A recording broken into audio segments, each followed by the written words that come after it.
Vamos lá, então? Interrogatório. Já estudamos até aqui, né? Então, interrogatório é o ato privativo do juiz, ou seja, não pode a audiência ser conduzida só com o assessor, só com o Ministério Público, com o defensor. O juiz tem que estar ali. Ato personalíssimo, o réu tem que estar presente, não basta dar a procuração para o advogado, para o defensor comparecer. Reinterrogatório é possível, ele é meio de prova e de autodefesa, hoje é assim que se entende, antigamente era apenas meio de prova, hoje também é um meio de prova e de defesa, autodefesa. Necessária a presença de advogado com direito de entrevistar com seu cliente antes do interrogatório.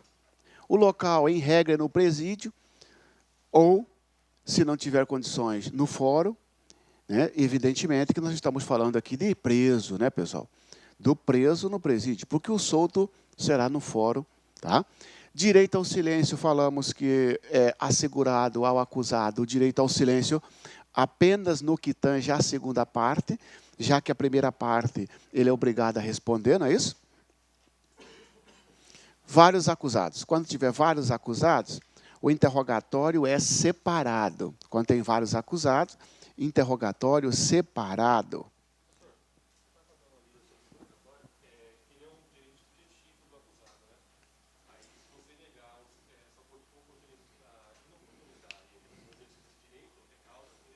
Isso.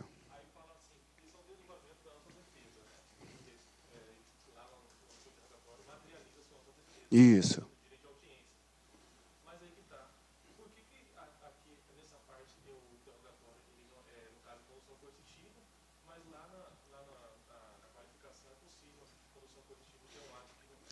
Muito bem, muito bem. Por causa do princípio da intranscendência. Ele está dizendo o seguinte, ó, o réu ele tem o direito à audiência, é o direito dele. Tanto que se não intimá-lo para a audiência, dá nulidade. Agora, ele não foi na audiência. Tá certo? O juiz pode conduzir coercitivamente? Pode conduzir coercitivamente? Pode só para qualificar.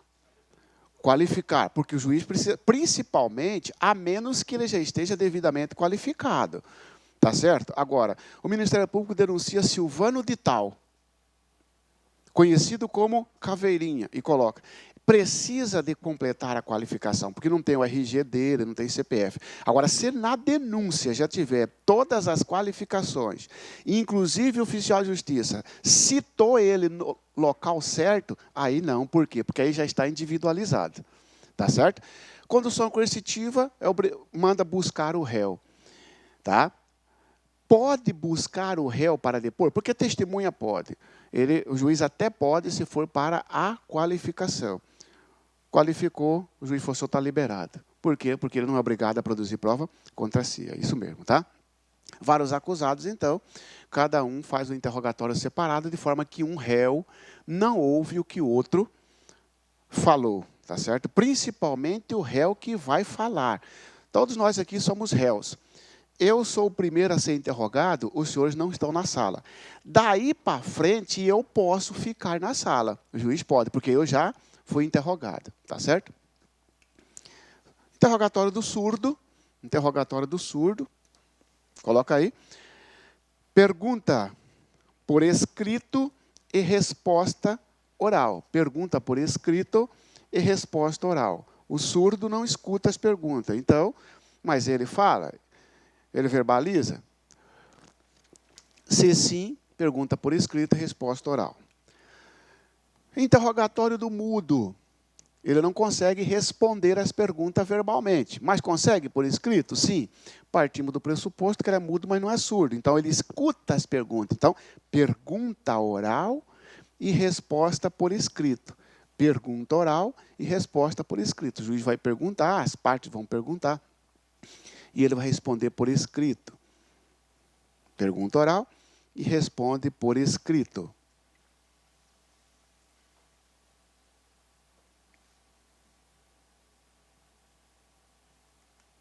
Surdo-mudo.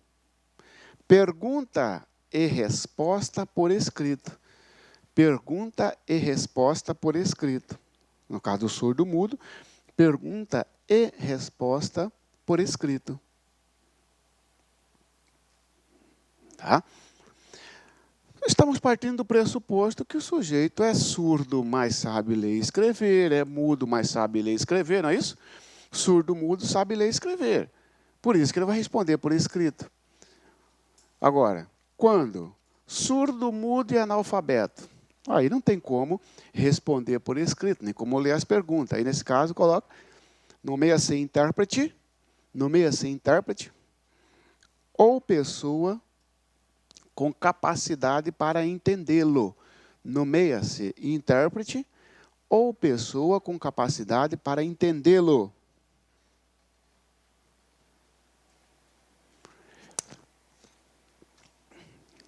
Aí na prova vem de todo jeito que você pensar. Não se admite interrogatório do surdo, não se admite interrogatório do mudo. Para o surdo mudo deverá ser nomeado psicólogo, deverá ser nomeado perito. Negativo. Tá certo? Surdo, mudo, analfabeto, nomeia-se intérprete. Tá? Na maioria das vezes, o intérprete também não consegue, porque se ele é surdo, mudo, ele desenvolve uma capacidade de expressar e de entender só naquele círculo familiar dele. Esse é um problema sério que a justiça tem. Eu já vi um caso desse, em que chegou o intérprete e o intérprete não conseguiu. Não conseguiu por quê? Porque o intérprete, ele estuda, não estuda? Ele sabe a literatura. O surdo mudo, se ele é surdo, mudo, analfabeto, então por que ele não estudou? Então ele não aprendeu a literatura. Mas ele desenvolveu ali entre o pai dele, a mãe dele, os primos dele, um jeito de comunicar. Por isso que fala, nomeia-se intérprete ou pessoa com capacidade para entendê-lo, porque nem sempre o intérprete vai conseguir entender. Interrogatório por videoconferência. Interrogatório por videoconferência.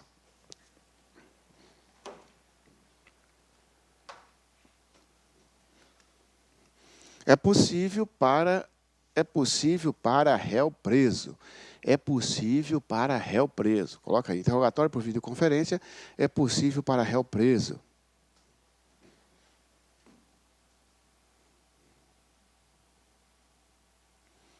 E para o solto? O solto, ele não tem o direito à audiência, ele que tem que ir até o fórum. Ele é intimado e ele vai até o fórum. O preso, né, o interrogatório por videoconferência é para o preso. O sujeito foi intimado. Mas e se ele mora fora? Por exemplo, o processo está aqui, o cara está solto e mora em Rondônia. Não pode fazer por videoconferência? O CPP não prevê a possibilidade de fazer por videoconferência? Não prevê a possibilidade. Nesse caso, manda carta precatória.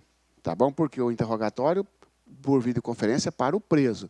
Nós sabemos que, na prática, os caras vêm fazendo, inclusive, para o solto. Mas, para a prova, é para o preso.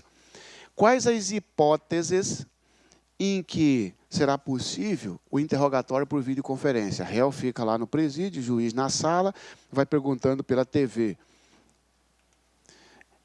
São as seguintes hipóteses. Primeiro, para evitar risco à segurança pública. Para evitar risco à segurança pública.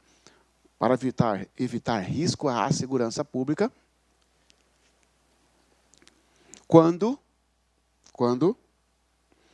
o réu integrar organização criminosa, quando o réu integrar organização criminosa, para evitar risco à segurança pública, quando o réu integrar organização criminosa, ou oferecer risco de fuga, ou seja, no trajeto entre o presídio e o fórum. Tá? Então, vejam, senhores, que evitar risco à segurança pública, ele tem que estar justificado. Porque senão ficaria muito simples. Pessoal, é direito do réu. Hoje o CPP está assim, vai mudar provavelmente. É direito do réu, sobretudo o preso, está na frente do juiz pessoalmente. Esse é o direito, essa é a regra. O videoconferência é uma exceção. Por isso que somente é possível nas hipóteses previstas em lei. Não basta o juiz dizer o seguinte: converto o interrogatório, determino que o interrogatório seja feito por videoconferência, tendo em vista que ofende que causa risco à ordem pública a presença do réu no fórum. Ponto. Negativo, juiz. Você tem que justificar por que tem um risco. Entendeu ou não? Ele pertence à organização criminosa? Ou ele, por qualquer dado concreto, não basta suposição, tem que ter um dado concreto, que ele apresenta um risco de fuga. Que dado concreto é esse? Ele é perigoso. Isso não é risco. Dado concreto é, em outro processo, em outra oportunidade, ele já tentou fugir. Ainda que não seja nesse processo, em outra oportunidade já tentou fugir. Opa, então tem um dado concreto.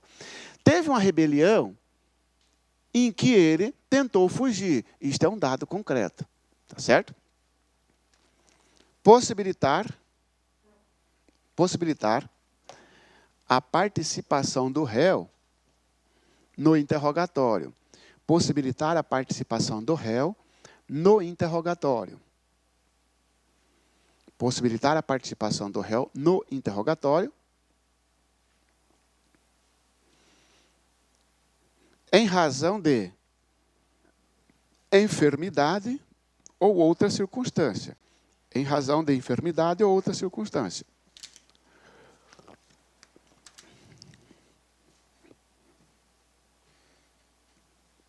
Beleza? O réu está doente, o réu não pode ir para o presídio, mas não é o direito dele depor. Ele pode até na hora não falar nada, mas é o direito dele. E o preso mais ainda, porque o preso está à disposição do Estado. O solto, se não quiser ir, problema dele. O preso, não. Ele está à disposição do Estado. Tá certo? E como é que ele vai para o fórum? Se ele está com uma doença contagiosa ou se não tem condições de deslocar. Neste caso, a videoconferência não é para proteger a sociedade. A videoconferência agora é para facilitar a participação do réu para garantir esse direito dele de contar a sua versão. Impedir, outra hipótese,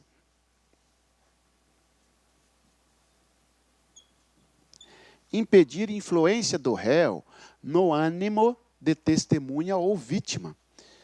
Impedir influência do réu no ânimo de testemunha ou vítima.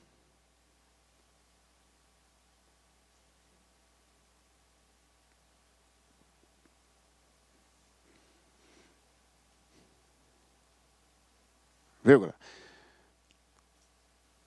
Devendo o juiz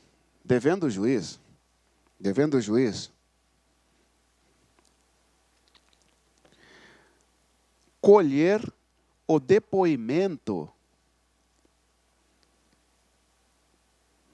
destas por videoconferência. Devendo o juiz colher o depoimento destas por videoconferência.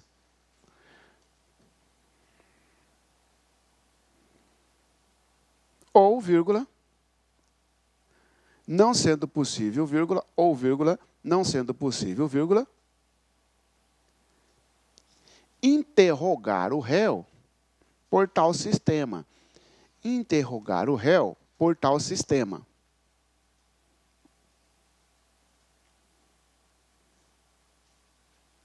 Tá? Aí eu parto do pressuposto. Réu tem direito de estar na presença do juiz. Regra, a menos que ele pertença à organização criminosa, a menos que ele apresente risco de fuga, a menos que ele esteja doente, não possa ir para o presídio. Opa, agora vem. Vítima ou testemunha, receio. Vamos colocar medo. Vítima ou testemunha está com medo de depor na presença do réu. Tá certo? Olha o que o CPP falou. Juiz, você tem primeiro plano e segundo plano. Primeiro, quando a vítima ou a testemunha se mostrar temerosa de depor na presença do réu, juiz, primeiro você vai ouvir a testemunha por videoconferência. Primeiro se analisa melhor a possibilidade de ouvir a testemunha por videoconferência. Então, a primeira opção do juiz é ouvir a testemunha ou a vítima por vídeo. Ah, você está com medo? Tá, não tem problema. você não vai ficar na presença do réu. Nós vamos te ouvir por videoconferência. E o réu fica onde? Na frente do juiz. A testemunha que sai da sala vai para uma sala de videoconferência, que o CPP pensou o seguinte: todo fórum tem que ter uma sala de videoconferência, conectada em todas as outras varas. Uma sala que fica no fundo do fórum, em qualquer lugar, em que o réu não tem acesso. Vítima está com medo? Vai lá para essa sala. Eu fico com o juiz, o réu fico com o juiz, e a vítima vai para a sala. E nós vamos perguntar para a vítima: ela está na presença do réu? Não. Não sendo possível, vem o segundo plano, a segunda hipótese. Ou seja, aqui, o réu por videoconferência. Então, cuidado com a pegadinha, porque na sua prova, ele pode dizer que é o seguinte: mostrando-se a testemunha temerosa em depor na presença do réu, o juiz, de plano, interroga-se o réu por videoconferência. Falso, não é de plano, porque de plano significa em primeiro lugar, não é isso? Não é de plano. O juiz ouve-se o réu por videoconferência, se não for possível ouvir as testemunhas ou vítima por tal sistema. Beleza? Responder à gravíssima questão de ordem pública. Responder à gravíssima questão de ordem pública.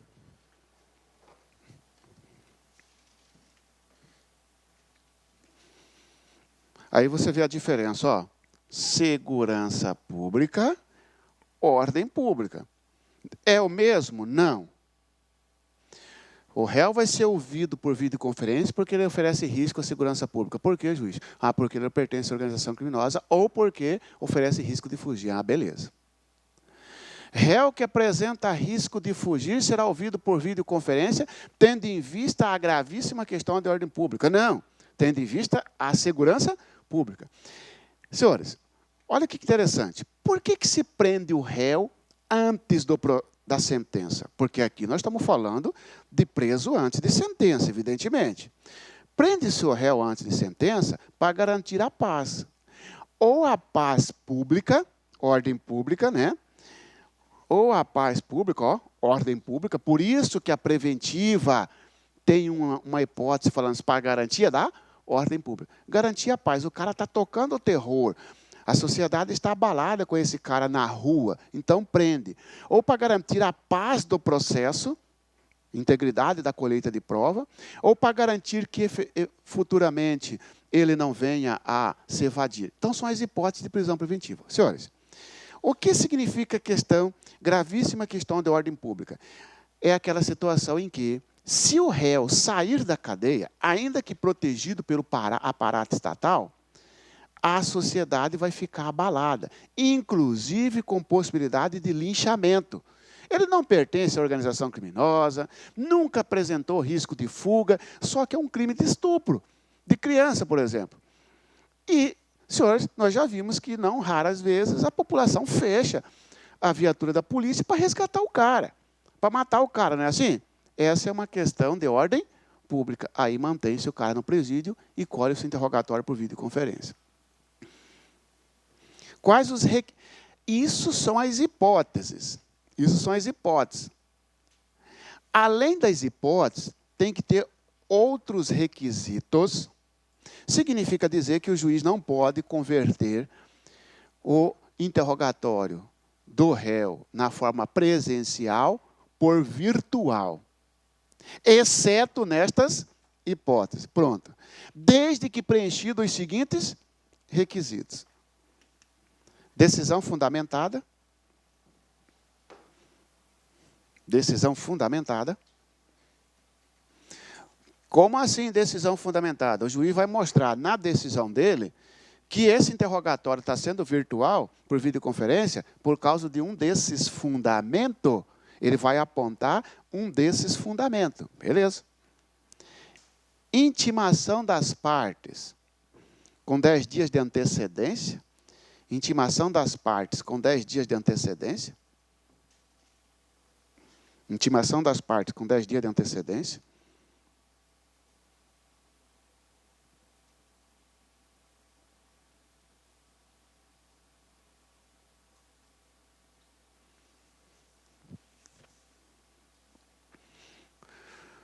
O juiz não dá uma decisão? Quais são as partes? O MP e a defesa, e aqui nós estamos incluindo o réu, eles têm que ser intimados com 10 dias antes da audiência, no mínimo. Não vai, o juiz vai fazer uma audiência por videoconferência depois da manhã, e hoje ele deu uma decisão. Não pode. Deu uma decisão, tem que intimar o promotor, tem que intimar a defesa com 10 dias de antecedência. Para quê? Para eles se prepararem. Tá? Presença de 2 advogados. Presença de 2 advogados.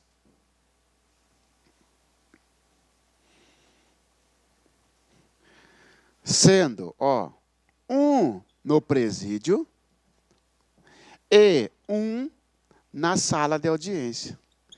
Obrigatoriamente, 2 advogados, sendo um no presídio e um na sala de audiência.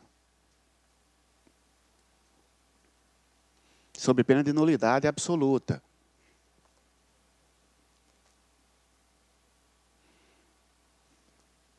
Senhores, o sujeito só está pagando um advogado, só tem um advogado constituído. E agora, como é que vai fazer? O Estado dá outro para ele, nomeia-se um defensor. Tá? Hoje está sendo resolvido, por exemplo, o Estado de Mato Grosso já resolveu isso. Hoje, no sistema prisional, você vê que o último concurso já abriu o concurso para advogado. Entendeu? O que esse advogado fica fazendo no presídio? Eles são funcionários do Estado. Ele fica lá fazendo a defesa dos réus? Não, porque eles não são defensor público. O que eles fazem? Além de eles atuarem nos processos administrativos, por exemplo, uma tentativa de fuga é falta grave. Celular na cadeia é falta grave, tem que instaurar um procedimento. A todos litigantes na área administrativa judicial é assegurado o contraditório e ampla defesa. Ora, o sujeito foi encontrado com celular, tem que ter um PAD, tem que ter um processo administrativo para ele. Esses advogados do presídio fazem a defesa dele. Tá certo? Esses advogados do presídio também ficam no presídio no dia da audiência por videoconferência. Eles figuram. Tá?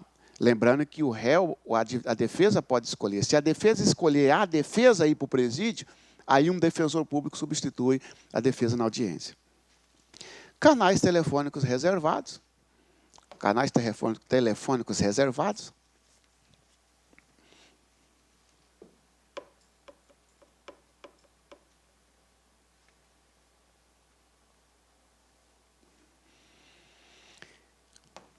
Para a comunicação entre canais telefônicos reservados, para a comunicação entre o preso e o advogado que se encontrar na sala de audiência, entre o preso e o advogado que se encontrar na sala de audiência, ou entre os advogados.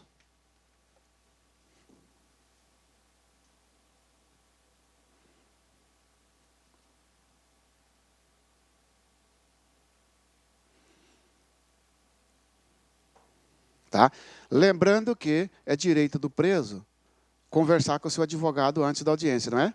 Como é que o preso vai conversar com o advogado antes da audiência se o advogado dele está lá em Rolim de Moura e o preso aqui no Pascoal Ramos, por videoconferência? Aí, por isso que é obrigado a fornecer o telefone. O preso vai conversar com o advogado dele por telefone. O advogado que está lá em Rolim de Moura quer conversar com o advogado que está no presídio. Canais telefônicos reservados para comunicação entre o preso e o advogado da sala da audiência ou entre os advogados. Esses requisitos são cumulativos. São cumulativos. Tá? Aqui é alternativo. Basta um. Segurança pública ou. Tá? Agora, aqui tem que ter todos os requisitos. Tá? Confissão.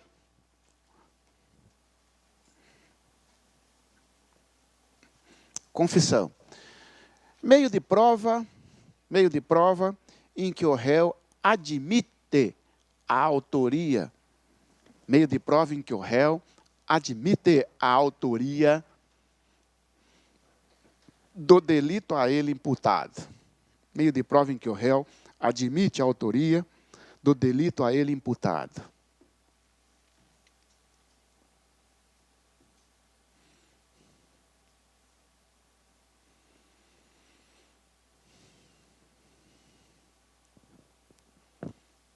Foi você que furtou? Fui. Foi. Pronto. Ele está admitindo. Essa é a confissão. O que nós sabemos aqui? Tem que saber os detalhes. A confissão simples, o que é a confissão simples e confissão qualificada? Confissão simples, coloca aí. Réu confessa a autoria, réu confessa a autoria, barra participação, né? Confessa a autoria ou a participação, sem acrescentar argumentos defensivos, sem acrescentar argumento defensivo.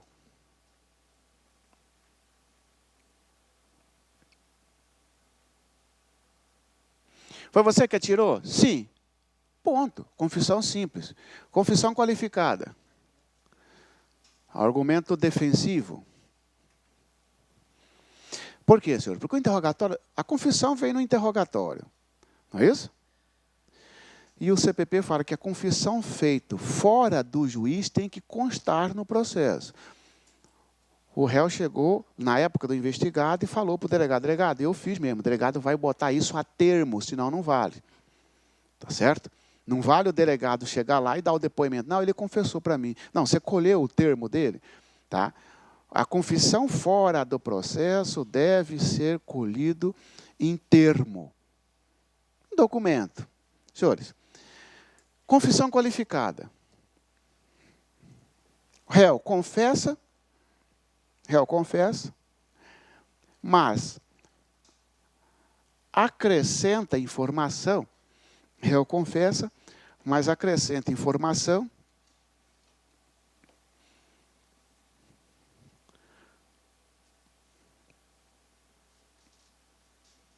visando algum benefício penal. Visando algum benefício penal.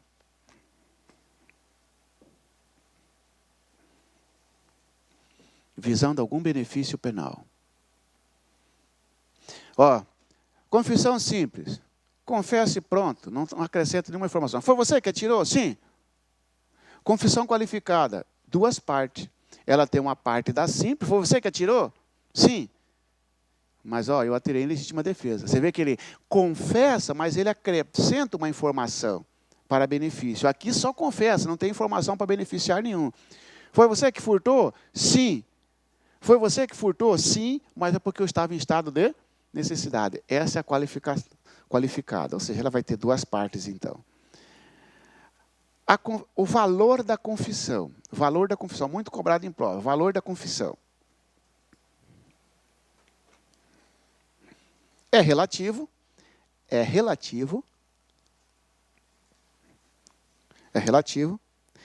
devendo ser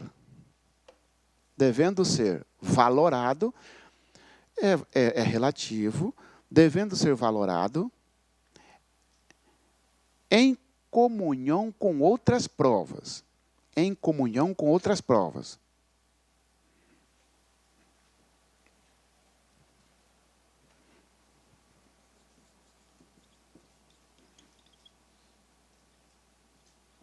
Pessoal, antigamente, muito antigamente, a confissão era considerada a rainha das provas. E a rainha das provas significa dizer que o valor da confissão era absoluto. Significa dizer que podia ter um monte de prova contrário, o sujeito confessava, o valor da confissão era tarifado, ele era colocado acima de outras provas. Ó, a testemunha ouvida, todas as testemunhas fizeram reconhecimento e não reconheceu o réu como autor do fato. A perícia encontrada no local do fato, a perícia com as impressões digitais, deram negativas para o réu. E mesmo assim ele confessa dizendo que ele foi o autor do arrombamento e ele que furtou o computador. Era suficiente para condenar. Não é mais, hoje não se fala mais. Isso aqui, ó, a confissão não é mais a rainha das provas. Por quê? Porque ela perdeu o valor absoluto para hoje ter valor relativo. O que é o valor relativo? Tudo ou nada. Entendeu? Aqui era tudo. Aqui, ó, pode ser ou não. Ok? Por que é relativo? Porque mesmo diante da confissão, o Estado fica obrigado a provar o fato. A confissão não exime, não isenta o Ministério Público de produzir as outras provas, sob pena de absolvição, porque a confissão isolada não serve para condenar. E por que não? Será que o cara não está recebendo para confessar crime do outro? Entendeu? Engraçado, todas as testemunhas não reconheceram. A perícia que comparou as impressões digitais negativo, e ele confessou, certamente está recebendo para confessar crime do outro, ou está sendo coagido, ou está confessando por dó, por clemência, o que geralmente ocorre entre os familiares, né? Um confessa o crime do outro por clemência. Pô, você não tem passagem, eu tenho, tal, confessa isso aí, assume isso aí. Relativo, senhores, obriga a outros meios de prova. A confissão está em comunhão com outros meios de prova? Sim. Como assim? Ó? Além da confissão, também a testemunha reconheceu. Além da confissão, a perícia bateu. Além da confissão, houve uma reprodução simulada que indicou ou a forma indicando para o acusado. Ou seja, não está isolado. Entendeu não? Tá? Esse é o valor da confissão. Não é mais rainha das provas, porque deve ser valorado de acordo com outras provas. Direito ao silêncio.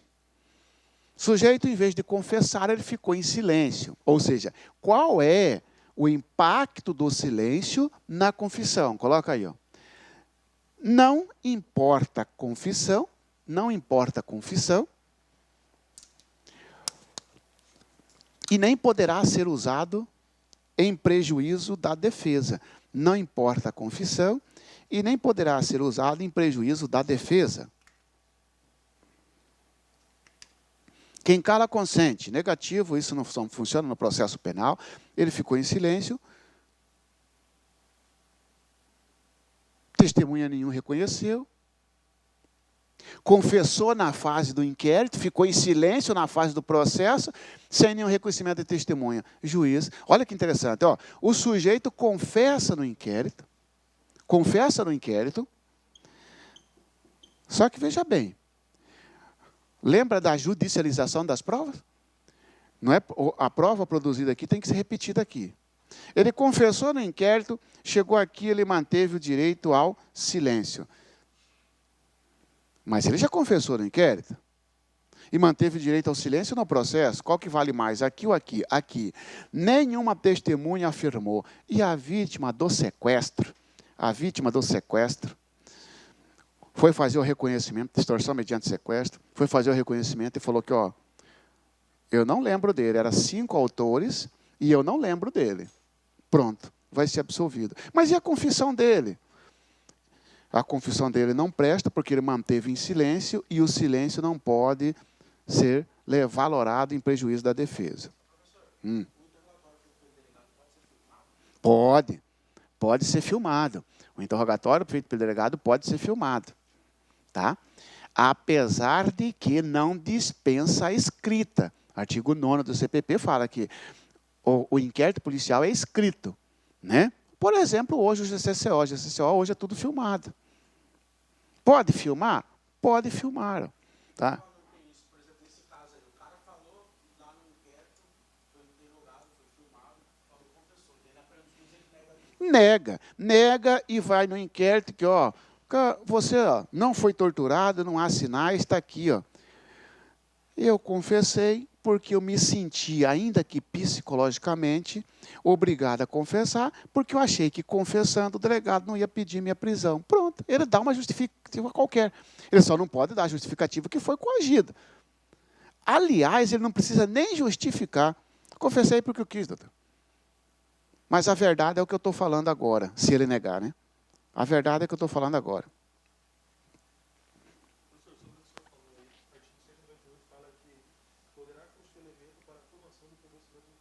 Então, esse 198 não foi recepcionado. Isso. Exatamente. o nosso CPP era da década de 40, ele ainda está lá dizendo que o silêncio não importa a confissão, vírgula, mas poderá influenciar no convencimento do juiz. Como assim? Eu estou convencido que foi você porque você confessou lá e aqui você manteve silêncio. Não. Essa 198 não foi recepcionado pela CF. Tá? Divisibilidade e retratabilidade. A confissão é divisível e retratável. Por que a divisibilidade? Pode o juiz acreditar em parte dela. Pode o juiz acreditar em parte da confissão.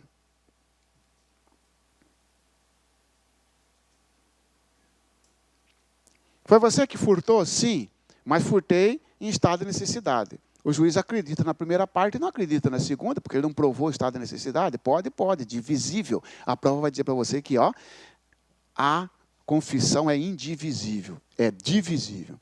Retratabilidade, possibilidade de mudar de ideia. É o que ele falou, o que você falou. Confessa na delegacia e na presença do juiz nega. Ele está fazendo o quê? Uma retratação. É possível? É possível. Então, ela é retratável. Uma vez confessado, não pode o réu voltar. Pode sim. Aliás, ele pode até dentro do próprio juízo. O juiz não pode ouvir, da mesma fase, desculpa. É o que, por exemplo, o pessoal do grampo. Eles já foram interrogados. Imagina que alguém confessou lá atrás, eles pediram um novo interrogatório. Se quiser negar, pode estar retratando dentro da mesma fase. É comum retratar de uma fase para outra. Confessou no inquérito, depois que contratou advogado lá no processo, muda de ideia. Isso é o mais comum.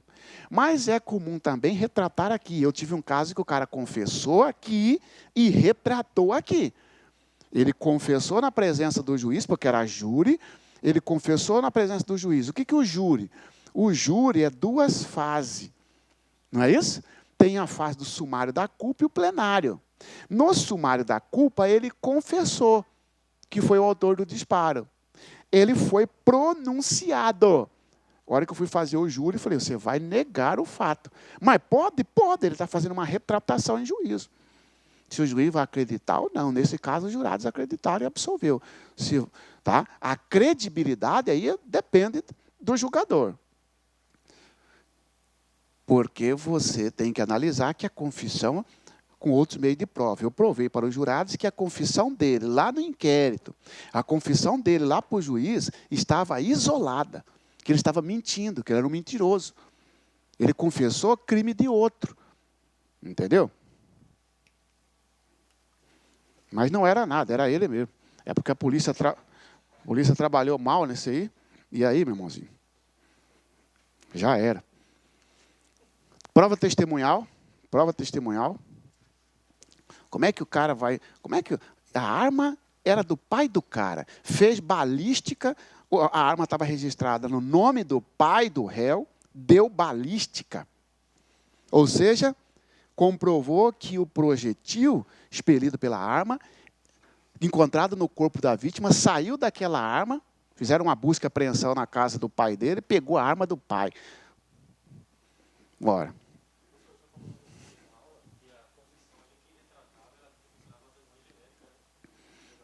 Oi?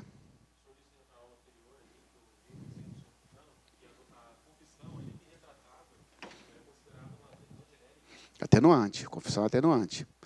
Tá? Lembrando que se ele ele confessou e depois mudou de ideia em juízo, ele não pega o benefício da atenuante, tá? Isso. Se ele... Não. Ele tem que confessar em juízo, irmão. Ele tem que confessar em juízo para ter. Agora, o cara confessa lá no inquérito policial e retrata em juízo. Entendeu? Porque aí o que vale é aqui, né? Prova testemunhal. Vamos lá? Prova testemunhal. Bom, senhores.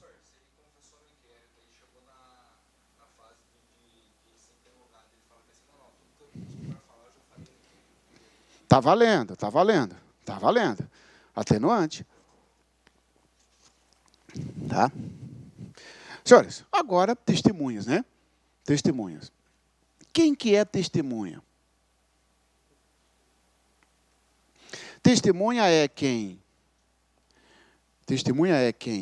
viu ou ouviu falar do fato. Testemunha é quem viu ou ouviu falar do fato.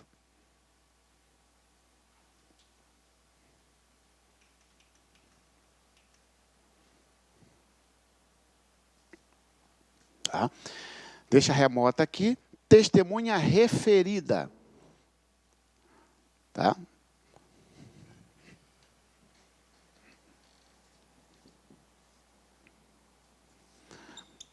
Presenciou? Sim. Presenciou? Não, mas eu ouvi. Então, ó, testemunha é tanto quem viu, quem ouviu. Você viu os disparos? Não. Então, como é que você sabe? É porque eu estava, depois de 6 meses, numa festa, o próprio réu me contou. Ou então, fulano de tal me contou que quem matou aquele cara foi ele. Então, eu não viu, ele presenciou. Quem viu é testemunha direta.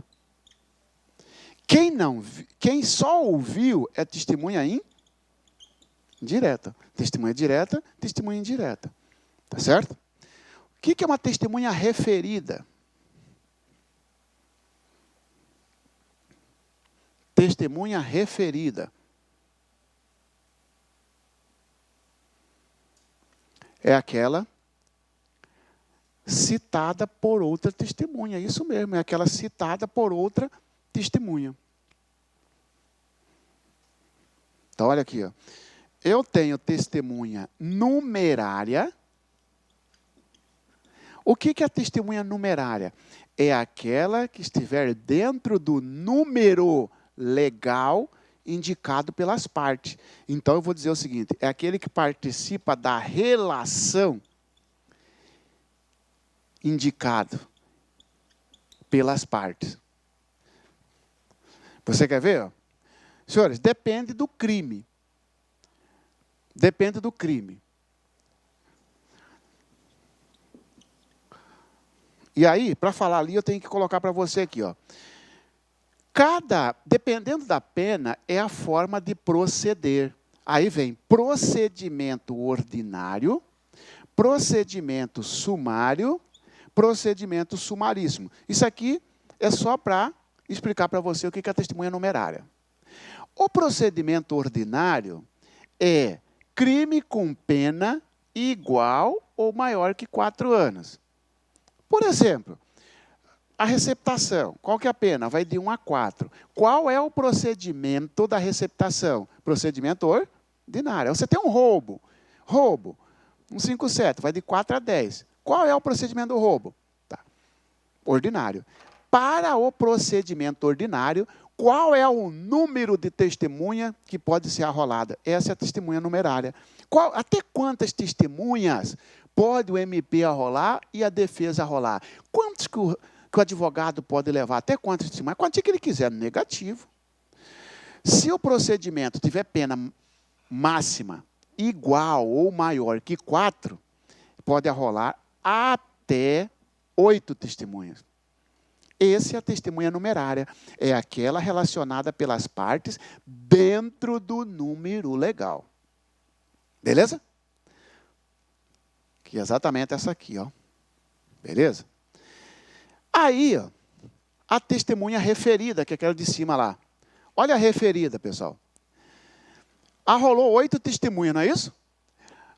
A 8ª testemunha, a 6ª, 5ª, sei lá, falou assim, ó, eu vou dizer mais para o senhor, doutor. Tem gente que sabe até mais que eu disso aí, ó, porque eu só ouvi dizer. Agora, o João da Silva, ele estava no dia lá. Aí o promotor falou assim, ó, só um pouquinho, olha lá na denúncia, ué, mas o João da Silva não está arrolado aqui. Aí o advogado, só um pouquinho, olha na defesa, o João da Silva não está arrolado aqui. Essa testemunha, a 6ª testemunha, a 7ª, a 8ª, ela citou o nome de alguém. Esse alguém citado recebe o nome de testemunha referida. É aquela citada por outra testemunha. Beleza? Por isso que o CPP fala o seguinte, no procedimento ordinário, poderá rolar até 8 testemunhas, vírgula, excluídas as referidas.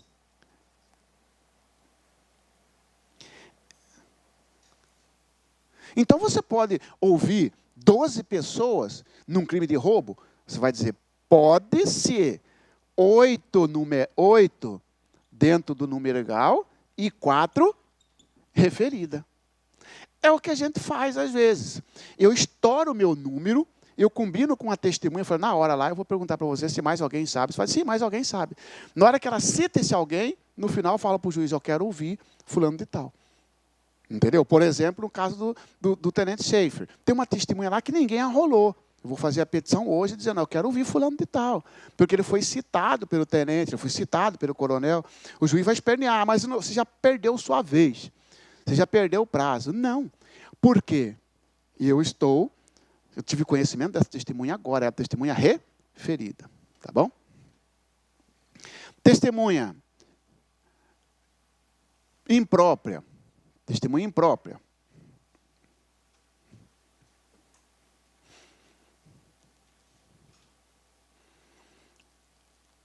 Aquela que não presenciou o fato.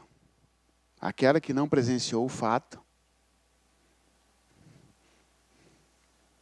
mas apenas o ato processual. Aquelas que não presenciou o fato, mas apenas o ato processual. Isso. Senhores, você viu ou ouviu? Não. Eu não vi e nem ouvi. Então, o que você está fazendo aqui? O juiz vai perguntar. Doutor, eu estava lá na delegacia registrando um boletim de ocorrência, porque minha casa foi... Eu cheguei na minha casa arrumada, e o delegado me chamou, falou assim, ó, assina aqui que esse policial está entregando esse preso para mim. Ah, é que ele falou, é a testemunha do ato. Que ato? Entrega do preso. Ele não viu e nem ouviu, mas ele testemunhou algum ato do processo, ou do inquérito, ou do procedimento. Beleza? Testemunha ao contrário. Essas aqui, ó, são próprias, ó. Se a do ato é próprio, quem viu ou quem ouviu, se do ato é impróprio, quem viu ou quem ouviu é impróprio. Senhores, testemunha remota, bota uma interrogação aí que deu um branco, não sei o que é. Testemunha remota. Ou então, deu testemunha remota, deu um branco, vou explicar para os senhores, se alguém achar eu, se eu lembrar, se alguém buscar no Google aí, me fala que é testemunha remota, para colocar ali, você viu? Deu um branco.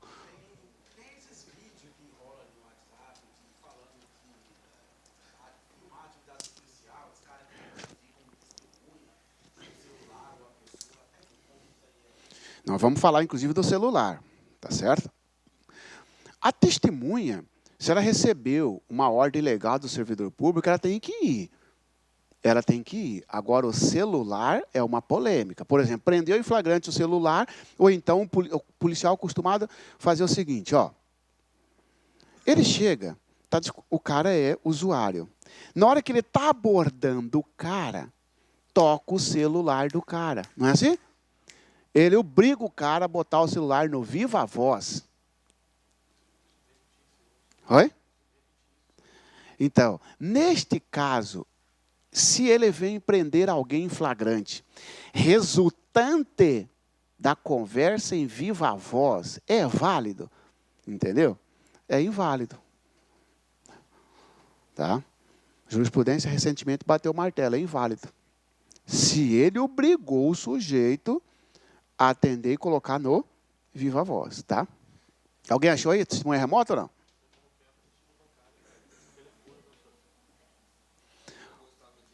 Tá aí, senhor. Vai lá, testemunha remota. Aquela ouvida por videoconferência. Tá aí, ó. Testemunha remota, aquela ouvida por videoconferência.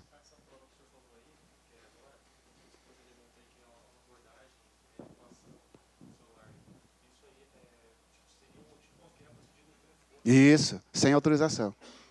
Exatamente. Senhores, então, testemunha remota, o colega achou ali, é aquela ouvida por vídeo videoconferência. Ó, eu estou com medo. Estou com medo de depois na presença do réu. Então, você vai passar de videoconferência. Essa testemunha também é chamada de testemunha remota.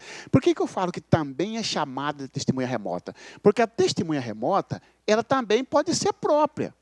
Ela viu o fato, ela não é testemunha própria? É. Só que ela está sendo ouvida por videoconferência. Ela é própria e é remota porque não está na presença do juiz. Própria nós já falamos. Própria é quem viu ou quem ouviu. Tá? Não comparecimento da testemunha em audiência. Não comparecimento da testemunha em audiência. Não comparecimento da testemunha em audiência. Vamos lá?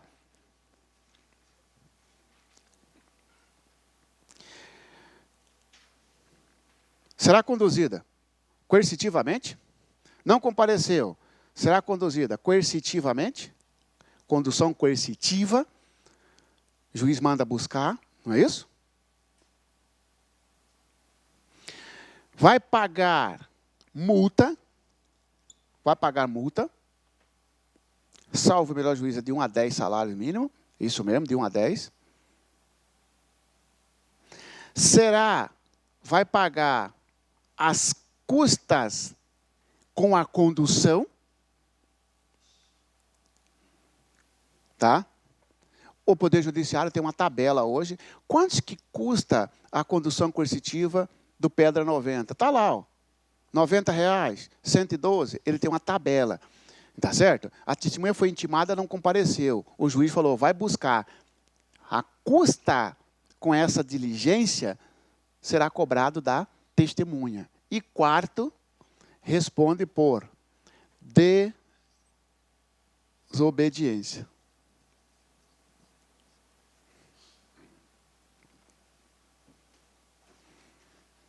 Só pega para mim aí. Pega aí o 200 e... Deixa eu ver aqui, só para confirmar se é desobediência ou...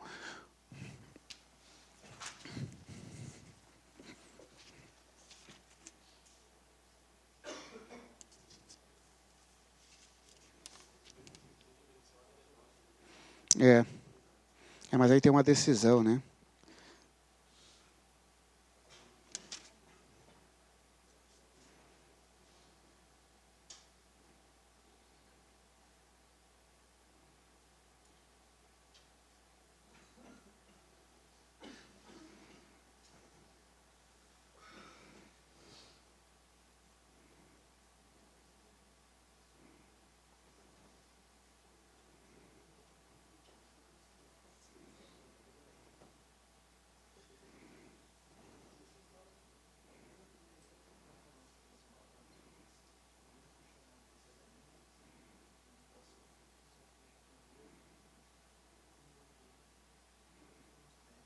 Desobediência, 219.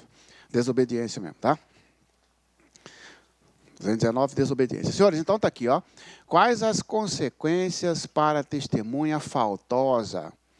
1, 2, 3, 4. Você tem que lembrar que são 4 coisas, porque às vezes na prova você vê só coercitiva e multa, vírgula, apenas.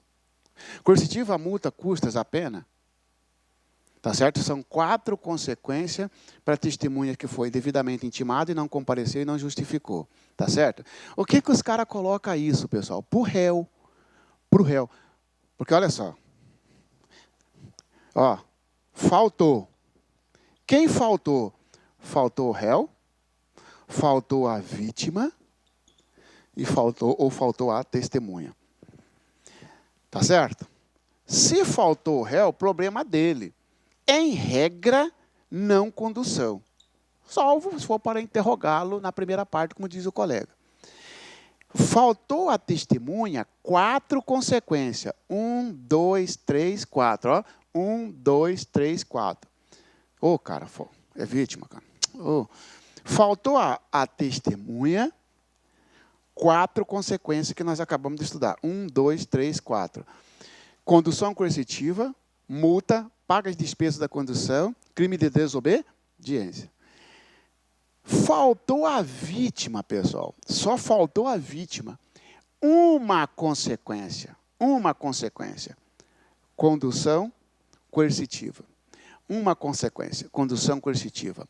Não cobra a custa da vítima, tá certo? Não impõe multa à vítima e ela não responde por desobediência. Aí os caras colocam tudinho, ó. Sobre o processo penal, indica a tentativa correta. A vítima e a testemunha que não comparecer à audiência responderá por 1, 2, 3, 4. Falso. E tem uma razão para isso. Cara, você já foi vítima de um roubo. Está até com medo de ir no fórum.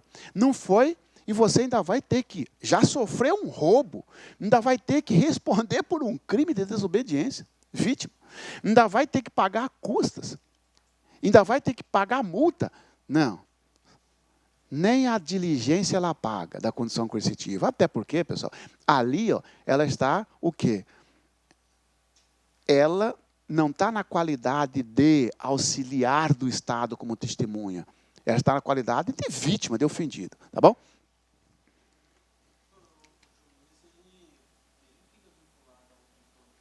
Não.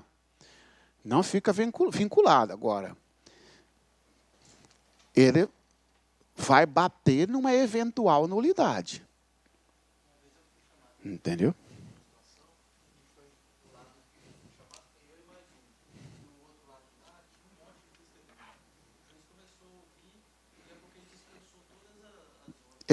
Sobretudo quando é testemunha da acusação, tá?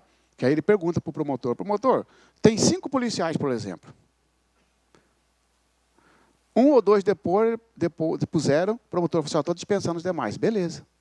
Agora, quando é da defesa, o juiz vai perguntar, doutor, essas testemunhas que estão aí, são testemunhas do fato ou só de conduta? De conduta. Então, não vou ouvir. Pode o juiz fazer isso? Pode. Entendeu? A testemunha não viu e nem ouviu. O que ela quer fazer aqui? Ó? Ela só quer falar da pessoa do réu. Se o réu é boa pessoa, tal. Aí pode. Fora disso, o juiz é obrigado a ouvir. Senão dá nulidade por cerceamento de defesa. Tá? Compromisso de dizer a verdade, vamos lá? Compromisso de dizer a verdade. Senhores, a testemunha, antes de depor, ela faz o juramento.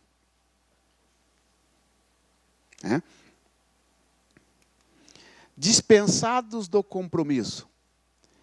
Quem não faz juramento? Até por que tem que fazer o juramento? Por causa do crime de falso testemunho. Entendeu? Por isso que o informante não pratica falso testemunho. Eu estou com um processo que o promotor tocou uma denúncia numa mulher por falso testemunho. Só que os 2 momentos que ela depois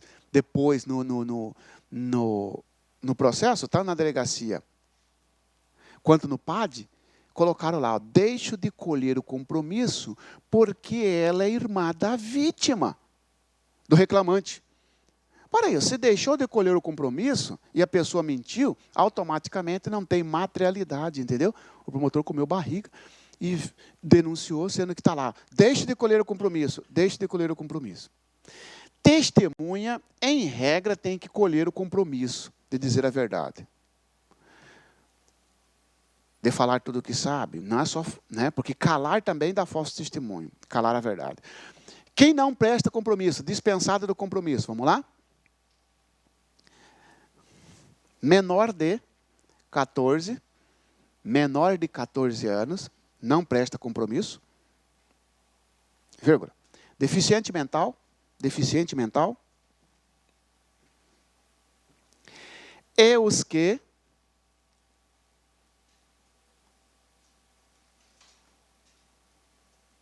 podem recusar. E os que podem recusar.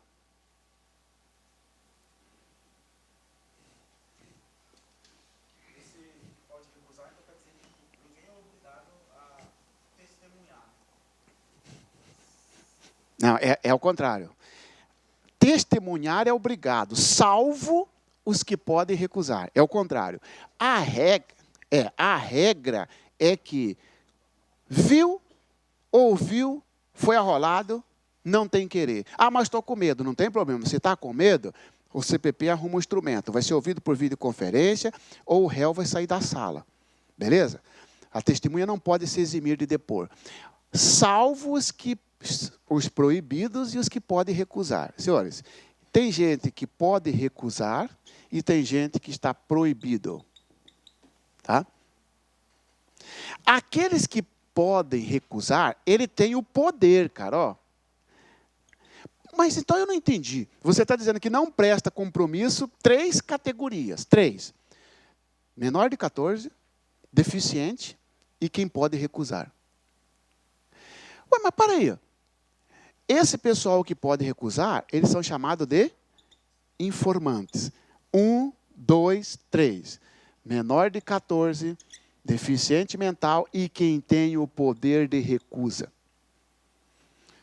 O pai do réu pode recusar. Mas ele está proibido de depor? Não. Ele só pode recusar. Ele quer depor, então ele vai depor. Se ele quiser, ele vai depor. Agora, não vai ao juiz dizer para ele que ele é obrigado a dizer a verdade. Já o psiquiatra está proibido de depor, ainda que ele queira. O pai do réu, se ele quiser, ele pode depor. O psiquiatra, se ele quiser, ele não pode depor, salvo se o réu autorizar. O padre, entendeu? Essa é a diferença de poder de recusa para o proibido. Aqui tem uma vedação, aqui tem uma possibilidade. Aqui tem uma vedação, ali tem uma possibilidade. E quem pode recusar? Vamos lá? Quem pode recusar?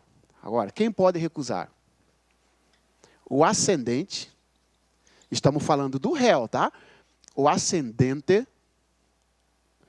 e o descendente. O pai do réu, a mãe do réu, o filho do réu, cônjuge, esposo, esposa, ainda que desquitado, o CPP fala, ou seja, ainda que separado judicialmente, já que desquitado não existe mais, né? O CPP, cônjuge, vírgula, ainda que separado. Não, não. Tá? Irmão, né? Pega o 206 para mim. Lê para mim o 206 de ponta a ponta, você mesmo. 206. A testemunha não poderá eximir-se da obrigação de depor. Poderão, entretanto, recusar-se a fazer o ascendente, o descendente, o afim em linha reta, o cônjuge, ainda que desquitado, o irmão e o pai, a mãe, o filho adotivo do acusado, salvo quando não for possível, por outro modo, obter-se ou integrar-se à prova do fato de suas circunstâncias. Tá, então não entra o CAD, porque o irmão do réu não pode. Entendeu? Ele põe o CAD, o irmão do réu não. Aí aparece irmão, mas ele não fala irmão do réu. Irmão do filho adotivo. Lê de novo. Descendente, a linha reta, cônjuge, ainda que desquitado, O irmão, o pai. a mãe, o filho adotivo do acusado. Entendeu? Irmão do acusado, não. Irmão do filho adotivo. Então, ó, pode ascendente, descendente, cônjuge. Aí vem o pai, a mãe, o irmão do filho adotivo. Esquisito, né? Marciano, o pai já não é ascendente, senhor? Não. Não é isso? Senhores, olha só. Ele adotou meu filho. Tem um filho natural, está para adoção, ele adotou. Ele adotou. Ele réu. Ele vai ter o pai dele entra aqui, ó. Ele vai ter o filho dele, inclusive o adotado, entra aqui. Agora veja bem, pessoal, agora eu em relação a ele, eu sou o pai do filho adotivo. Eu sou o pai do filho adotivo, não sou o pai dele, porque o pai dele entra aqui. O pai, a mãe do filho adotivo. Entendeu? Olha o que o CPP pensou, cara, o réu, ele está criando o filho de alguém. Você acha que esse alguém, pai natural e pai civil, você acha que eu vou falar coisa para prejudicar o réu se ele cria um filho meu? naturalmente. Então, por isso que eu posso recusar. Tá certo? A mãe, a minha esposa, não é a mãe do réu, porque a mãe do réu está aqui, ó. É a mãe do filho que o réu pegou para criar. Você entendeu ou não? O irmão não é o irmão do réu. Eu tenho um outro filho. Um foi para adoção e o outro ficou. Esse que ficou, se um dia ele for arrolado como testemunha, ele pode falar assim, ó, eu não vou porque esse réu, ele é o pai do meu irmão. Então ele é seu pai? Não, ele é o pai do meu irmão adotivo. Beleza? É. Porque senão você vai morrer só aqui, ó. Ascendente, descendente e cônjuge. E os que o réu adotou? O pai da criança que o réu adotou. A mãe da criança que o réu adotou. O irmão da criança que o réu adotou. Esse também pode recusar. Isso. Então, senhores, esse pessoal aqui, ó, está proibido de depor. Falso. Se eles quiserem depor, eles poderão? Pode. Porque eles não são proibidos. A prova inverte. Estão proibidos de depor o ascendente ou descendente do réu, o cônjuge. Não. O esposo, a esposa do réu não está proibido, mas ele pode chegar para o juiz e dizer, eu não vou depor. Porque ele tem o poder de recusar, exceção. Não pode recusar, se for o único meio de prova. Isso. Aí não tem jeito, tá? Se for o único meio de prova, aí não tem jeito. É o único meio de prova. Como assim? Ó? A única pessoa que viu o réu matando a mulher, Maria da Penha, o réu matou a esposa. É o filho, é o descendente. Ele vai chegar para o juiz e dizer, doutor, eu não vou depor. Porque o 206 fala, que o juiz fala, não, você vai depor sim, porque ninguém estava lá na casa, só você, então você é o único meio de prova. E você está obrigado a dizer a verdade. Não, porque aí cai aqui, ó. Eu posso até depor, só que eu não estou obrigado a dizer a verdade, porque eu tenho o poder de recusa.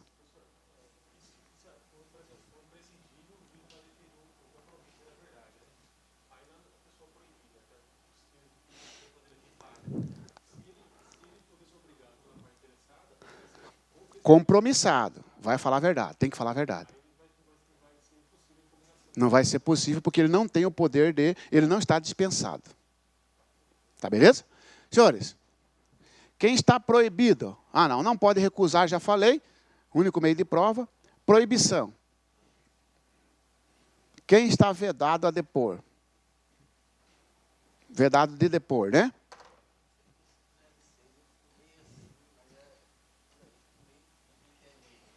É porque fica difícil. Fica difícil quando você embola aqui, ó. Porque quando você fala em pai, já estaria aqui, pô. Porque o meu pai é meu ascendente. Meu filho é meu descendente. Em linha, né? Quando ele fala, em linha reta. E quando ele fala aí o afim, ele está botando aqui, ó. Qual que é o meu ascendente por afinidade? Meu sogro, pô. Qual é o meu descendente por afinidade? Minha enteada. Porque ele fala em linha reta ou afim. O ascendente ou descendente. Em linha reta ou afim, não é isso? Afim, inclusive o afim. Em linha reta, desculpa, em linha reta. Significa que o colateral está fora. Cunhado pode recusar? Não. Porque ele é colateral. Entendeu? O irmão pode recusar? Não, porque ele é colateral. Tem que ser linha reta. Pai, mãe, filho, filho. Tá? Senhores, proibição. Quem está proibido de depor? 207. Quem está proibido de depor? Vamos lá? Quem está proibido de depor? Aquele que, em razão da profissão, ofício, ministério, arte, aquele que, em razão de ofício, profissão, ministério, arte, deva guardar segredo. Deva guardar segredo, vírgula, por força de lei. Deva guardar segredo por força de lei.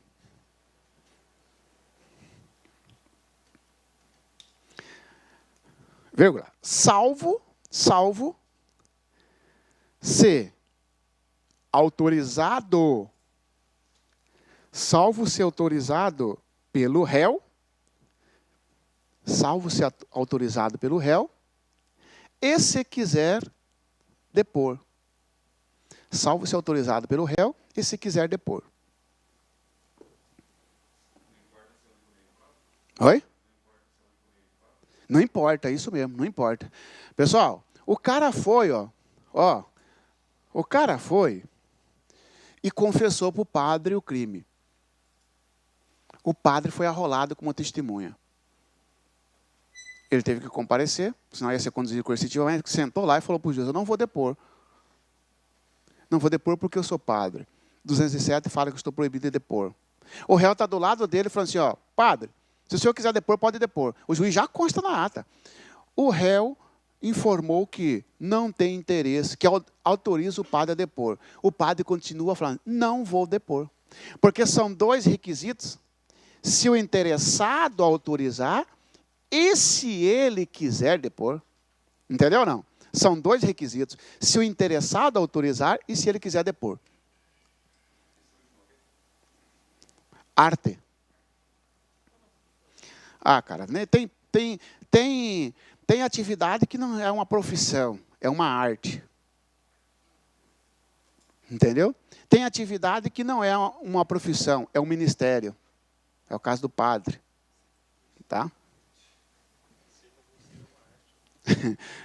Pessoal, o padre procurou o promotor e falou, estou com a consciência pesada, quero depor num crime bárbaro, assim, assim, assim. Tá bom, vou te arrolar. Ele foi e sentou lá. Preencheu o primeiro requisito, ele quer depor. Perguntou para o réu falou assim, não autorizo. Ele pode depor? Não. Entendeu? Então não basta autorização. Ou a testemunha tem que querer. Tá? E aí ele perguntou, esse aqui, se quiser depõe. Ou, se for o único meio de prova, é obrigado. Ou, se ele quiser, depõe. Ou, se for o único meio de prova. Querendo ou sendo obrigado, ele não presta compromisso. Aqui, meu irmãozinho, o padre, o psiquiatra, você não era obrigado a depor. Você está depondo porque você quer. Só que agora você vai falar a verdade. Sob pena de falso testemunho. Porque ele não entra aqui, na categoria de quem está dispensado o compromisso. Depoimento oral. Tá? Depoimento deve ser oralmente, né? Vírgula, podendo a testemunha levar pequenos apontamentos. O depoimento será oralmente, vírgula, podendo a testemunha levar pequenos apontamentos.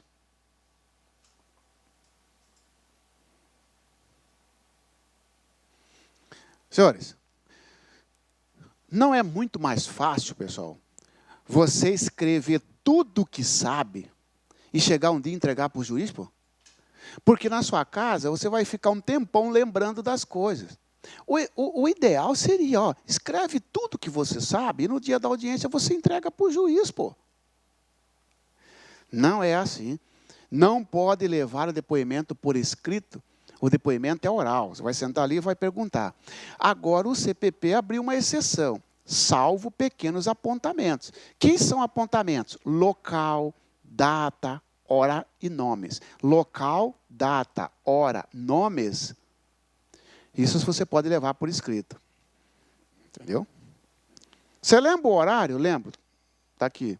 Em que local? Nesse dia eu estava em Porto Espiridião. Está levando, está escrito. Esse você pode. Não pode levar o fato por escrito. Beleza?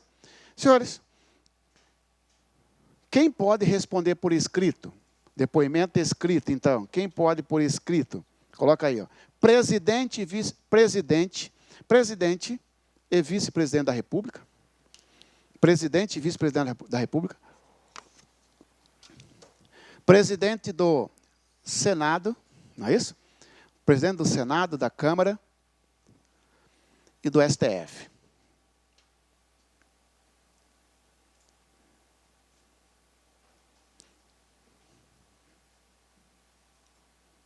Ou seja, o presidente dos poderes pode, tá?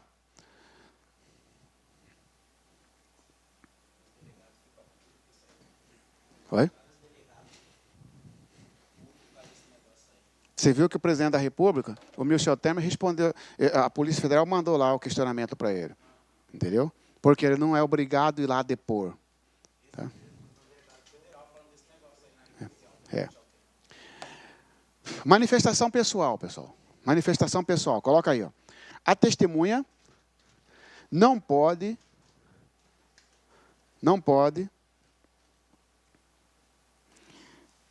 dar sua manifestação pessoal, salvo quando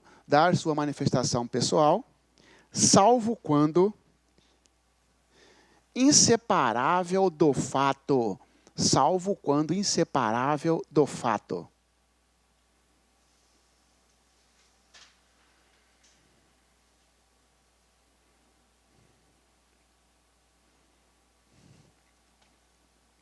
O que você acha desse negócio? O que você acha disso tudo? Opa, não pode, pô. Essa é uma manifestação pessoal, de cunho pessoal. Não, você não tem que achar nada. Quem vai achar é o juiz, entendeu? Quem vai achar é o juiz. Por exemplo, ó, o promotor que comeu barriga. Eu toquei 2 perguntas disso para o pessoal da morte do Tenente Schaefer. Você viu? Eu toquei 2 perguntas que o promotor e o juiz podiam... Não, isso aqui você não vai responder, não. Que eu perguntei para o comandante do BOPE. O senhor acha que eles mataram o tenente de forma intencional? E eu esperei já para ser cortado. Eu esperei já. Entendeu? Eu esperei já para alguém falar, opa, você não precisa responder isso aí, não. Isso é cunho pessoal. O senhor acha que o promotor deixou, o juiz deixou, ele teve que responder. Não, para mim não foi intencional. Para mim foi acidental. Ali ocorreu um acidente. Entendeu? No meu habeas corpus, o desembargador, lá nós ganhamos por 2-1. O desembargador que negou, ele disse, a testemunha nem poderia ter respondido essa pergunta da defesa. Porque é de cunho pessoal. Você só pode responder de forma pessoal quando for inseparável do fato. Vou te dar um exemplo meio que esdrúxulo, inseparável do fato. Ó, a lesão corporal, através de queimadura, você sentiu muita dor? Você não pode, juiz, dizer que esse aí é cunho pessoal. Não tem jeito, foi você que levou a queimadura, pô. Entendeu? Eu quero saber a intensidade da dor. É de cunho pessoal? É, só que é inseparável do fato. Isso ele pode responder, entendeu?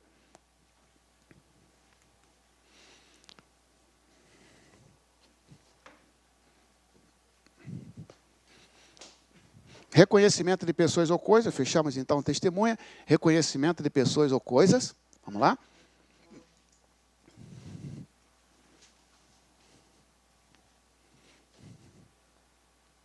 Vamos direto nos requisitos? Quais são os requisitos para reconhecer pessoas ou coisas? Ó. Coloca aí. Ó. Primeiro, descrever a pessoa a ser reconhecida. Descrever a pessoa a ser reconhecida.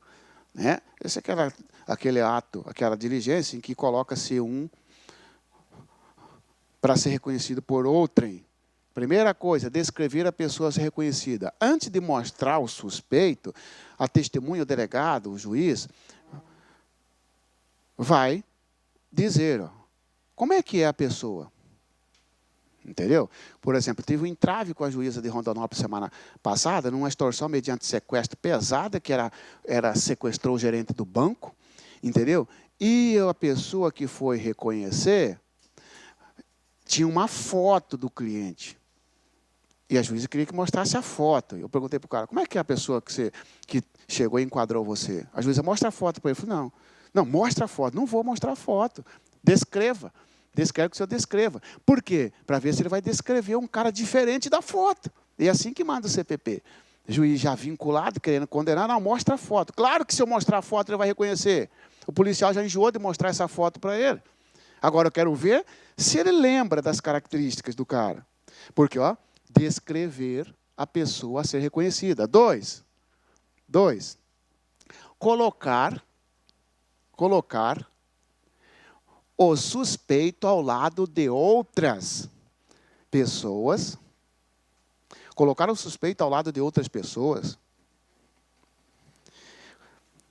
de características semelhantes, vírgula, se possível, de características semelhantes, vírgula, se possível.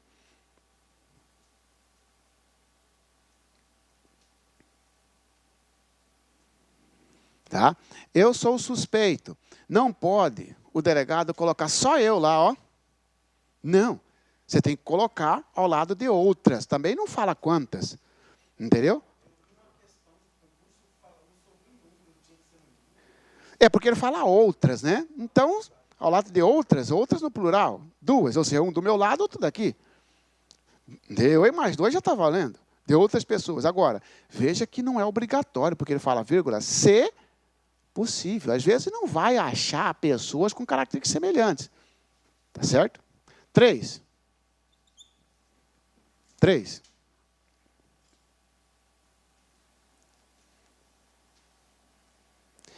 Impedir o contato visual do suspeito em relação ao reconhecedor.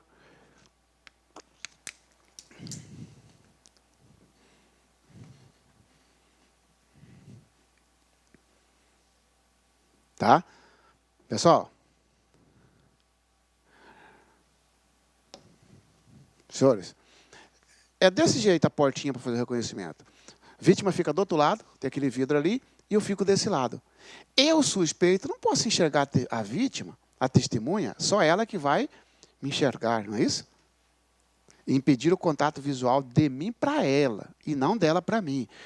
Se houver receio da testemunha calar, ficar com medo, o CPP fala, se houver receio. Cuidado, esse terceiro requisito aqui, ó, então, ó, impedir o contato visual, tá? Não se aplica na fase judicial. Isso aqui não se aplica na fase judicial, só na fase do inquérito. Ó, delegado, na fase do inquérito, você não pode botar frente a frente o suspeito com a testemunha.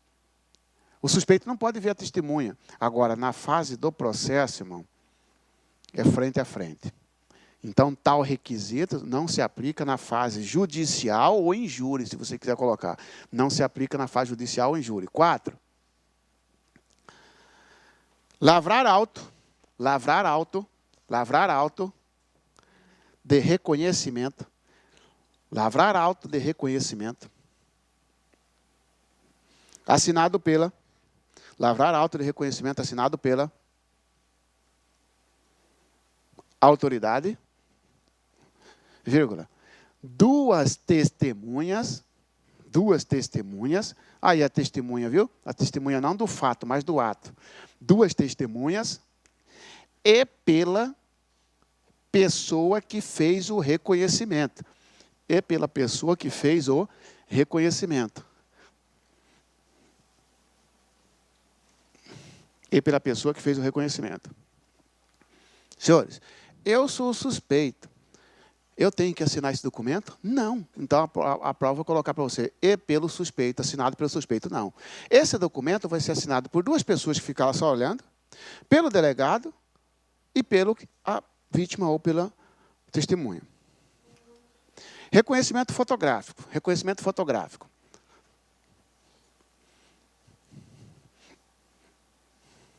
Pessoal, caso de investigado foragido, como é que você vai colocar o investigado ao lado de outra pessoa?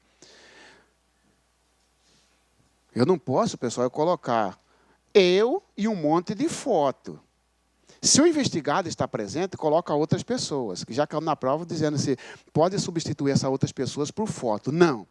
Mas é possível o reconhecimento fotográfico? É. Quando que tem o reconhecimento fotográfico? No caso de réu foragido, pô.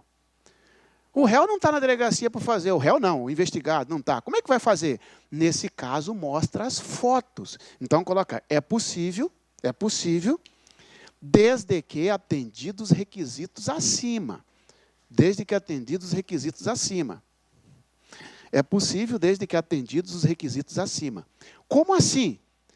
Descrever, colocar essa foto junto com outras fotos, não só a foto do suspeito. Beleza? Fazer o auto. A cariação. A cariação.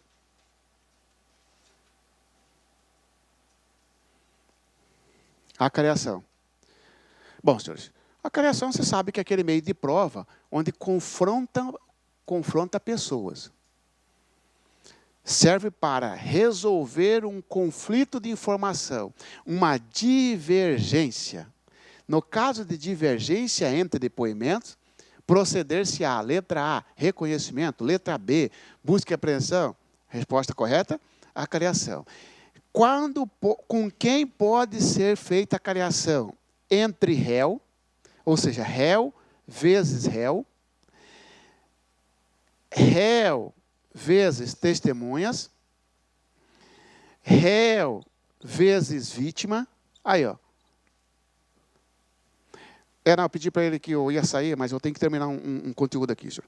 Réu vezes réu, réu vezes testemunha, réu vezes vítima, mais entre duas vítimas, vítima vezes vítima, entre vítima e testemunha, entre testemunha e vítima. Pessoal, moral da história, é possível fazer a cariação com qualquer pessoa. O que as provas vão dizer para você? Que o CPP não aceita a cariação entre réus, entre o réu e a testemunha, entre o réu e a vítima. Claro que pode, entre qualquer pessoa. Oi? Não, pode fazer, tanto na fase do inquérito quanto na fase do processo. O problema é o valor que tem. Como é que vai fazer entre o réu e a testemunha? O réu vai continuar mentindo se ele estiver mentindo. Entendeu? Outra coisa, senhor. Falando em testemunha, menor de 14 anos não presta compromisso. Os caras já colocaram na prova assim, ó, que é proibido o depoimento de menor de 14 anos. Que o menor de 14 anos é proibido de depor. Não é isso. O menor de 14 anos pode depor? Pode. O infantil pode depor? Pode. Só que ele não presta compromisso. Tá? Documentos. Documentos. Documentos. Prova documental. Tá? O que é documento? Coloca aí, ó. Qualquer escrito,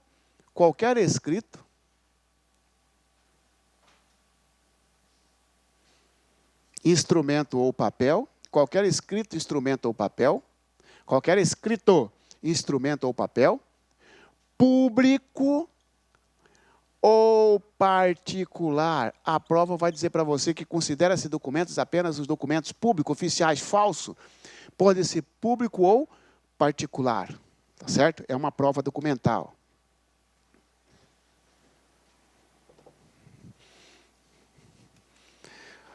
Qual que é o momento para apresentar o documento? Coloca aí, ó.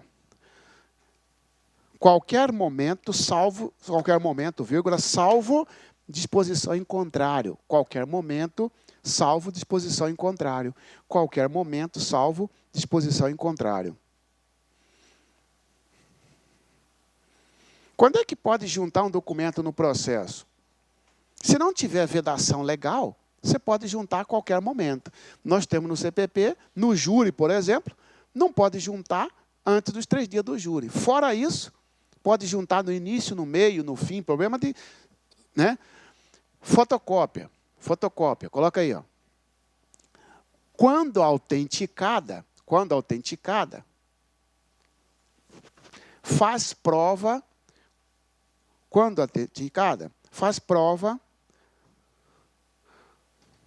da original. Quando autenticada, faz prova da original. Ou seja, documento, a fotocópia, ela deve ser autenticado para servir como prova segundo o CPP. Cartas particulares, senhores.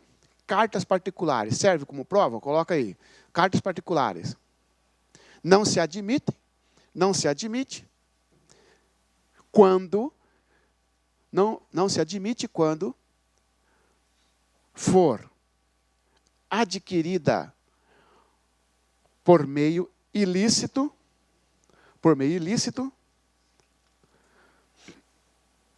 ou interceptada. Invasão de documento é um meio ilícito, por meio criminoso. Pegou a carta, serve? Não. Salvo para benefício próprio. Lembra disso? Tá? Documentos estrangeiros. Documentos estrangeiros. 2 pontos. Se necessário,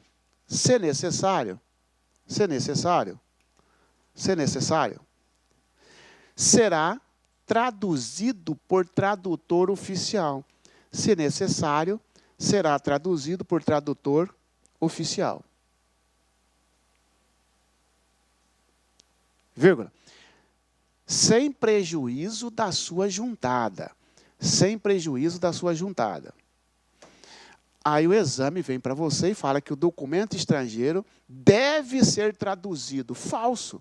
Se necessário, será traduzido. E mais, senhores, uma coisa é juntar, outra coisa é usar. Juntar significa colocar no processo. Para juntar tem que estar traduzido. Não, você junta para depois traduzir se o juiz for usar. Indícios. Indícios. Indícios. É um fato provado que leva a outro fato. Indício é um fato provado que leva a outro fato. Indício é um fato provado que leva a outro fato. Tá? Pessoal, você tem um fato, este fato está provado. Mas esse eu não quero. Estou investigando um homicídio. Tem indício de que o João da Silva, João da Silva é o suspeito, é o investigado, é o processado, é o acusado. E o fato é um 121, homicídio. Eu quero esse fato. Tá? Tem indício de que o João da Silva praticou esse fato? O que é o indício? É um fato anterior àquele que liga a ele. Esse que é o indício. É um fato provado que leva a outro fato. Você quer ver um fato provado? Uma ameaça. João disse, a vítima aqui é Pedro. João disse, eu vou te matar, Pedro. Pedro morreu. Ninguém viu João matar o Pedro. Tudo indica que ele matou por causa da ameaça. A ameaça está provada, porque tem testemunha da ameaça. A ameaça é um indício do homicídio. Esse que é indício. Valor probatório. Valor probatório. Deve ser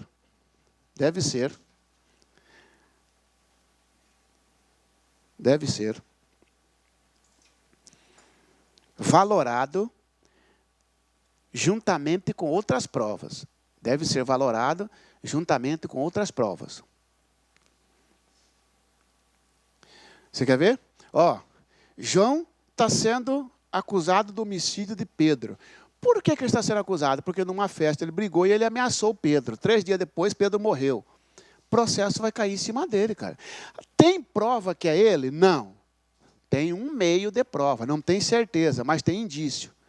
Durante o processo, João é ouvido. E o João falou assim, doutor, para o juiz, eu ameacei ele e realmente eu ia matá-lo. Só que impossível ter matado ele, doutor. Porque naquele dia, 2 dias antes, inclusive, eu estava preso por um furto. Como é que eu preso vou matar o cara? Está sendo acusado, as testemunhas estão dizendo que viu, e olha que ele foi reconhecido depois, né? Reconheceu. Pode ser reconhecimento errado. E o senhor viu no Fantástico que o reconhecimento é a prova mais frágil que tem, né? Que mais confunde. Tá? Pessoal, o indício é um fato provado que leva a outro. Ele não pode ser isolado. Por quê? Porque se outra prova indicar ao contrário, né? Por exemplo, ele falou, eu ia matar mesmo, eu ameacei, só que 2 dias antes eu fui preso e saí 5 dias depois. Então é impossível eu matar o cara, eu estava preso. Aí, que era indício, o cara vai ser absolvido. Valor probatório, então, deve ser valorado contra as provas. Senhores, o último assunto nosso, busca e apreensão. Busca e apreensão. Temos a busca pessoal e a busca domiciliar. Busca pessoal, não depende de ordem judicial. A busca pessoal não depende de ordem judicial. Basta que o sujeito seja suspeito de portar arma, ou coisa ilícita, ou corpo de delito. Tá? Essa é a famosa revista, não é isso? Busca domiciliar. Esta sim precisa de ordem judicial. Então, cuidado, senhores. A busca pessoal e a domiciliar só será possível mediante ordem judicial. Falso. Só a busca domiciliar. Para fins de busca, nós temos que definir o que é casa. Né? Porque a casa é asilo inviolável, não é isso? O que é casa? Já que a busca domiciliar precisa de ordem judicial. O que é casa? Está aqui, ó. É o local onde o sujeito usa como residência. É um local de habitação coletiva. O que é uma habitação coletiva? O hotel. O hotel precisa de busca e apreensão.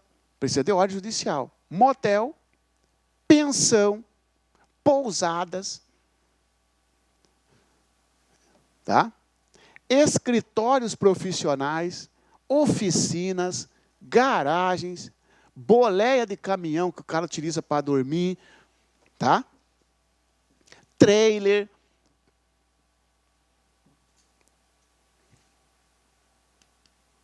Momento de cumprimento durante o dia, salvo isso, se o morador autorizar. Salvo se o morador autorizar. Tem dois moradores, um autorizou, o outro não. Faz, não faz. Salvo se o morador ou os moradores autorizarem, né? Esposa, esposo. O esposo autorizou, a esposa não autorizou. Faz a busca? Não. Tá? Evidentemente que no caso de flagrante também, a busca aí está autorizada. Está tendo flagrante na casa, aí tudo bem. Morador recalcitrante. Recalcitrar significa demorar para abrir. Demorar para abrir a casa ou compartimento. Demorar para abrir o compartimento. Coloca lá, ó. Pode arrombar. Morador recalcitrante, então pode ocorrer o arrombamento. Cadê a chave desse negócio aqui? Está demorando? Pode arrombar? Pode. Casa fechada. Casa fechada. Aqui a casa está aberta, só que o morador está demorando. Não consigo achar a chave e tal do compartimento. Aqui, ó, casa fechada, sem o morador lá dentro, evidentemente. Arrombar, pode arrombar com a presença de vizinho. Pode arrombar com a presença de vizinho. Se tiver vizinho, evidentemente, se a casa for isolada, pega qualquer pessoa, 2 pessoas e presencia o arrombamento. Vizinho ou testemunhas, né? Busca em mulher. Esse aqui, ó, eu estou falando da busca pessoal, então, ó. Busca pessoal em mulher. Revista em mulher. Coloca aí. Será feito por outra mulher? Será feito por outra mulher? Isso. Será feito por outra mulher, vírgula. Desde que não retarde a diligência. Será feita por outra mulher, desde que não retarde a diligência. Pessoal, só tem homem na equipe, não tem mulher. Não vai fazer a busca? Vai, porque não é um dever, é uma possibilidade. Sempre que possível, a busca em mulher será feita por outra mulher. Agora, se não tem mulher na guarnição, na equipe, aí pode ser feito por homem. Finalidade da busca. Finalidade da busca.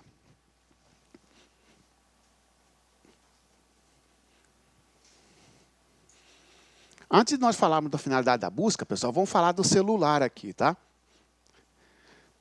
O que vem detonando nas provas aí. Senhores, o que acontece com o celular?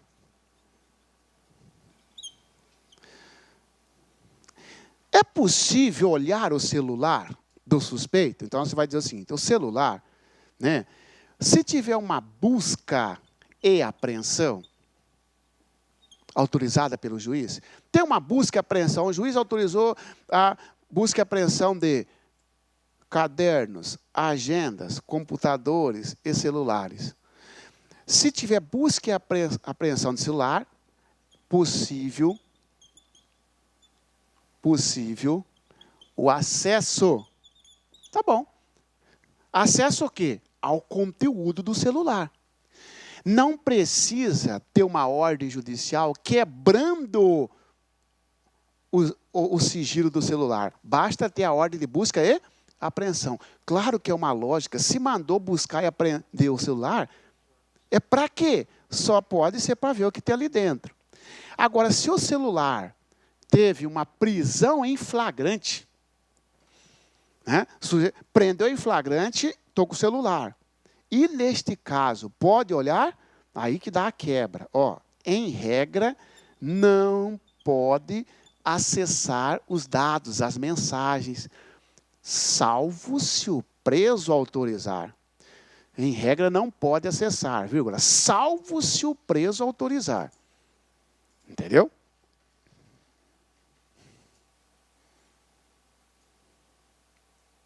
Tranquilo? O celular, pessoal, o celular entregue pela vítima. O celular foi entregue pela vítima.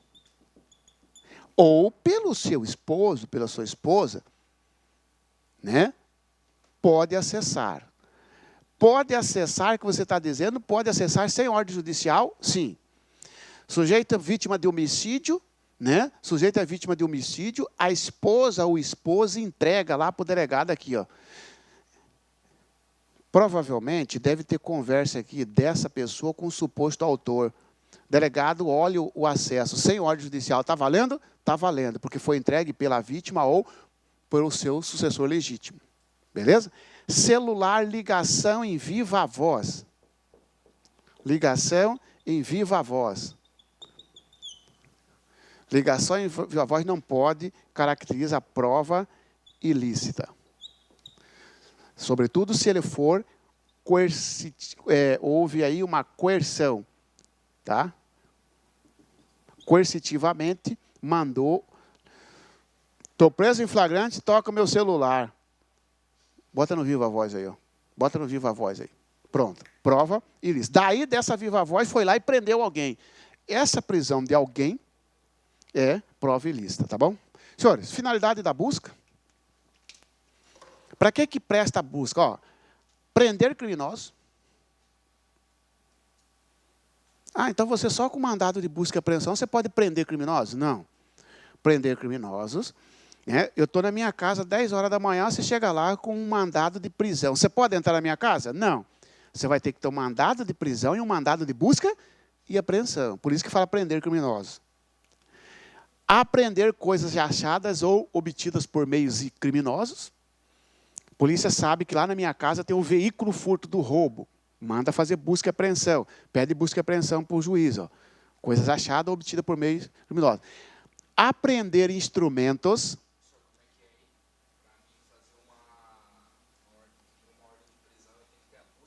É porque é o seguinte, o mandado de prisão não autoriza invadir a casa do sujeito. Entendeu? Porque tem que ter uma ordem específica para isso. O mandado de prisão, eu estou passando na blitz, o cara pode me prender? Pode. Agora, olha só, o cara chega lá na minha casa me prender só com mandado de prisão preventiva. Se eu sair lá fora, ele me prende. Agora, e se eu ficar lá dentro, o que eu tenho que fazer? Vai ligar para o delegado? Eu preciso de uma busca e apreensão aqui. Tá? Aprender instrumentos de falsificação e objeto falsificado. Sujeito que utiliza a impressora para fazer moeda falsa. Ó. Instrumento de falsificação. A própria moeda falsa. Ó, objetos falsificados. Apreender armas, munições, instrumentos utilizados na prática de crime ou destinados a fim delituoso. Sujeito que usa o táxi para fazer crime. Ó. Instrumento utilizado na prática do crime. Descobrir objeto necessário à prova de infração ou à defesa do réu, que mais existe esse aqui. Ó. Aliás, eu acho que 95%, 98% dos mandados de busca e apreensão vem aqui, ó, a descobrir objetos necessários à prova.